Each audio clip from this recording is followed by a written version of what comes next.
అన్ని విధాలు కూడా అమ్మవారు కాపాడుతుంటారు. కాబట్టి అందులో అష్టోత్తరం కింద మీరు దీపాలను చేసి ఉన్నది చాలా మీ పూర్వజన్మ వేరే ఒకటి కాదు. అది గమనించి మీరందరూ కూడా భక్తి శ్రద్ధలతో చేశాక అమ్మవారు దర్శనం చేసుకుని మీ ఇంట్లో వెళ్ళండి. అందరూ కూడా ఇంకా వెళ్ళండి. ఎవరు చూసుకోవద్దు. బోర్డు దీపాలు ఉన్నాయి. దానం పెట్టుకుని మీరు ఇంకొక అవకాశం ఉండాలి. చదువుతూ ఉంటుంది. ఒక్కొక్కరు ఆగితే వాళ్ళకి మనం అంటారు.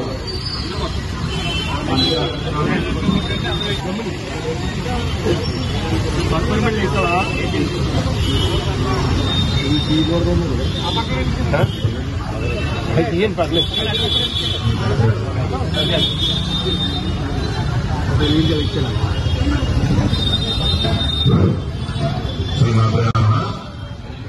భక్తులందరూ కూడా ఈరోజు విశేషమైన రోజు శ్రావణ మాసంలో ఈ రోజున ఈ కార్యక్రమాన్ని నిర్వహించిన ఆలయ ప్రధాన మధ్య మల్లికార్జున గారికి